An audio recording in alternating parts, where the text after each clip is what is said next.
guys, Saturday, what is it, 1:30, and it is a beautiful 50-degree backyard right now. Just taking a quick walk. My husband should be coming home from work quite soon, and he's going to take Riley to the park today. So mommy will have alone time and Riley will have play outside time, and it's so nice outside, guys. So I just want to come kind of check in, say hello. Let me see if there's an ant thing. No, don't touch it. You don't have those kind of glasses on. That's not an ant thing. It's just like a bunch of dirt. Just a bunch of dirt. So I just wanted to check in, say hello. And I'm sorry if you have really cold weather where you are, or even snow. We're in New England, so we probably will get snow next week, you know. So I figured that I would just go ahead and do what we're going to be doing next week for school. So from January 23rd to 27th, this is what we're doing. Of course, our focus is always winter for the month of January. We're going to go ahead and do our prayer and devotions as per usual. I'm going to quickly just show you what exactly that means, just in case you're new to my channel. I always think that, you know, people that only subscribe to me, watch me, know what I'm talking about, but maybe not everyone knows. So just quickly, what we do is go through a scripture of the week, and then we write it down in her journal. So this was last week, and so we're gonna go ahead and write it on this page. And I split it up over 2 days because I realized that sometimes this is a lot for her to write. And then splitting it up over 2 days allows me to really concentrate that she's making sure the letters are written out properly. And then something that I added are prayer requests. So last week we started the prayer request thing. So we did this last week. Good health for dad. Safe travels for dad. Okay. So those were her prayer requests. And then we actually prayed for them and prayed on these things. So again, it's just another writing practice, and also a great spiritual component. For our morning work, I switched the question to, what do you know about snow? So we're going to brainstorm about snow this coming week. Music time, as usual, our regular nursery rhymes. And so if you're new to this channel, I looked over this book and I'm obsessed with this book. And it talked about basically that in the music section, just making sure that your kid kind of knows the nursery rhymes, like regular nursery rhymes. And I don't think it's like an absolute requirement, but I thought that it was interesting, and I thought, hey, you know, why not? So we've been going over nursery rhymes every day before, within our morning work, and she actually likes it, and it has her, these are just examples that you can use, and it just has her getting up and moving around and, you know, just having fun. So that's what we're doing. Okay. In our calendar time, we're going to go ahead and just keep going with January, the season of winter, days and months of the year, when is her birthday, and then I added who is the president. So I started talking last week about, you know, President Barack Obama is no longer going to be the president, and she knows who he is and what his name is, but now we're going to have President Donald Trump. So we're going to talk a little bit about that. And as usual, current location and quick geography, and what I mean by that is that she needs to just know what her address is, her zip code, everything. What country she lives in, is she on the East Coast, West Coast, that sort of thing. Moving on to math, we're going to do Math Made Easy, page 11, and then Number Sense 8, and what I mean by that, again, if you're new to me, I understand that you're going to want to know what I'm talking about, so that's why I'm explaining it. If you're not new to me, just fast forward, guys. Anyways, number 8, what we're doing is writing out the actual number 8. And I think I have something from last week that I did not erase. Sorry, this is going to be super duper messy, but this is kind of a quick example. So we kind of intertwined shapes within this as well. So we did, like, you know, a pentagon has 5 sides. Please write out the number word 5, and she did that. And then, you know, 1, 3, 4, 7, 2. So as you see, we're working through our number word. So we're on number 8 this time. Okay, so and then we're going to do Math Made Easy, page 12, and then a shape review. As always, we always review our shapes at least once a week. And then on day 3, it looks like we're doing number word 9, and then Math Made Easy, page 13, and then Digging for Bones. So these wonderful sheets, and we did one last weekend, but anyways, and she uses her blocks to find out the answer. So that's what we So it's great supplemental stuff. So just in case you don't know what I'm talking about, Math Made Easy, it's a DK workbook. Now, again, my daughter is 5. She's about to be 6 in March, so technically she's in kindergarten.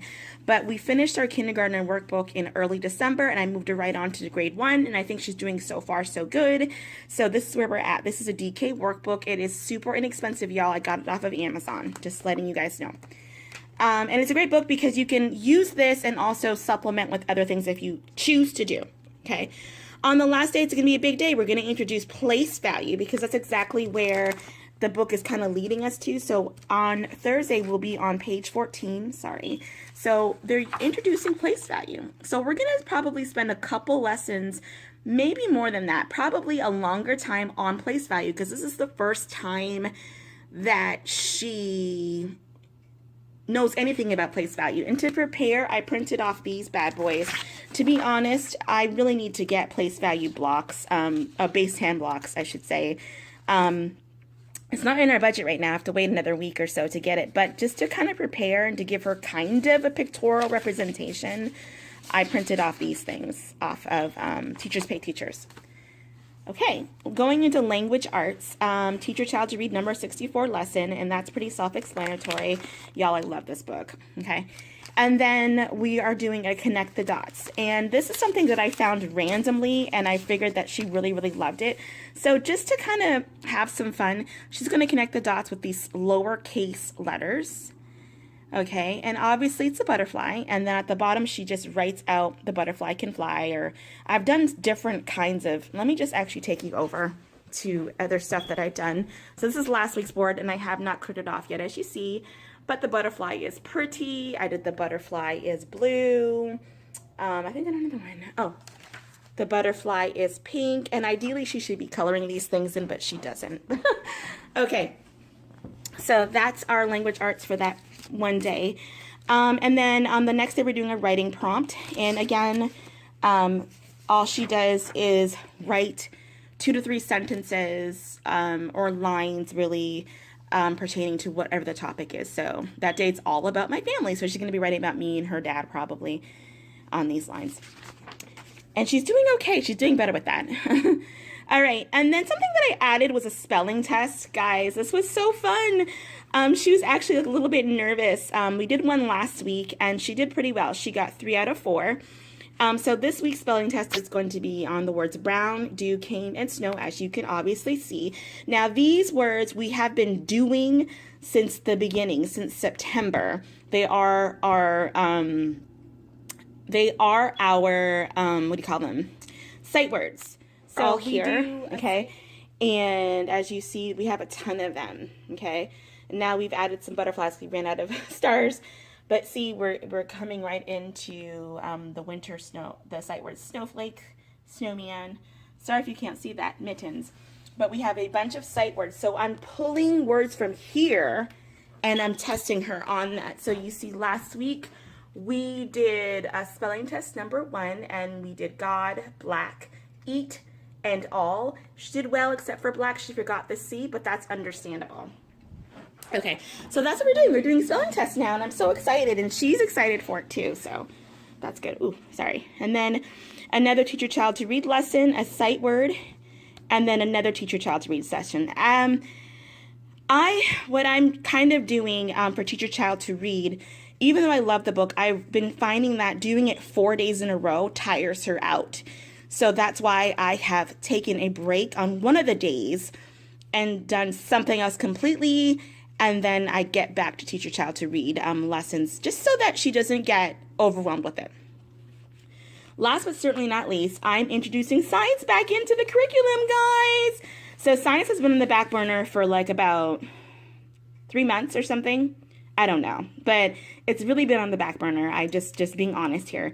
So I finally went back through my science book, which is, again, another DK workbooks book, and I don't want to cause a bunch of things to fall on the floor. Okay, so it's another DK workbooks book, and I honestly, if I'm being honest, this book is very, very young. Like, you know, your 3-year-old would love it. Like, seriously. So I thought I just kind of like gave up on it, but I'm trying it again. So we're just doing 2 pages on the first day.